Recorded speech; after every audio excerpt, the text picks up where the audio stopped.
goes into, this is like less scientifically proven, but this is just interesting to me, the theory of like multiple universes and realities, and how there's so many different but because of the space-time continuum, like a parallel universe. because we're just like a collection of molecules. I can never say that word. Right, we're just a collection of atoms, and we're just patterns. So not apparently, what's it called? What's the word? It eventually has to repeat itself. Yeah. No, because, and then also, and then there's also the idea that because of like, I don't know the exact science behind it, but it has to do with like quantum physics, that, you know how we were talking about it earlier, the butterfly effect, how like every decision you make leads you to a different reality or a different like life or whatever. There's like this theory that the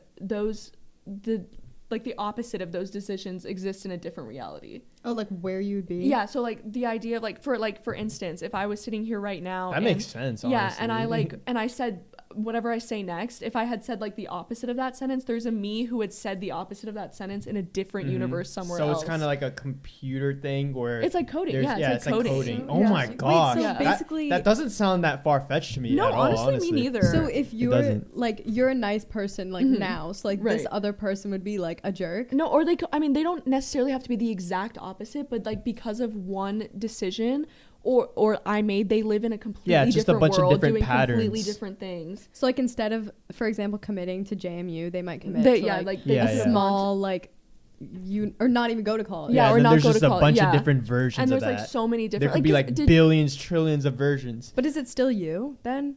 I mean, like, is that what you? The root of it, I guess. But it's also like a different. Did you guys ever watch the Spider-Verse movie? No. Oh, okay. Well, or have you? And you? Oh, because you guys haven't really gone into Marvel, right? Well, Marvel has the multiverse theory also, and obviously that's like superhero stuff, so it's not like as concrete. But like that's really interesting for the multiverse stuff too. It's like essentially like you exist in this one universe, but then there's also you here, and then also you here, and then all three versions of those have completely different memories. Oh, that's what the multiverse thing is? That makes sense. And so they live in these like completely different worlds, but they're still you. And the thing is, you think you're the only one though. What doesn't make sense, it's probably explained, but how come when they go back in time, it doesn't affect the future? Because of the multiple universes. Because you're still in that strand, in that pattern. Because you're going to a different one, so you're not affecting. So in the MCU, when you start traveling in time, the you that is traveling. Can they travel between multiverses?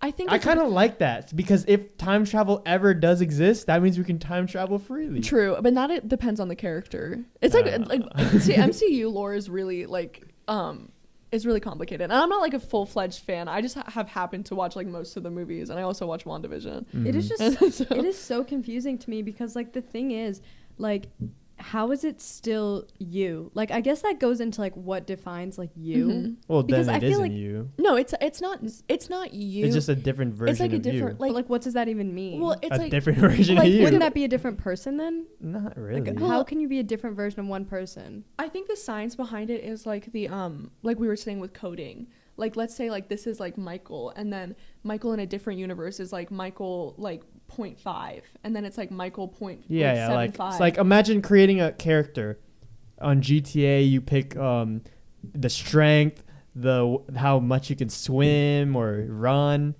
like a different version. Maybe the sliders are different on that version, but it's still that person. Yeah. So it's like I don't know. It's just a bunch of different patterns. It's like a mutation. Think about it, like it's like almost like a mutation if you want to like think of it in like a different way. So it's like you, but like it's like me if I had like me, but like with blonde hair, like with natural blonde hair, or me with like blue eyes. And then and it's like it's not necessarily that you look different, but like that's just like a way to like explain it, but like with your personality traits and stuff. To what extent is it just not you anymore? That's a good question. I think that's what people are trying to like. I guess that's what. Like, I don't know, man. I don't know. It's like mind-boggling. I agree. I guess then it's like what composes your identity. Is it the decisions you make? Is True. it like the way you or is look? it like the way you look? Or is it like how you act?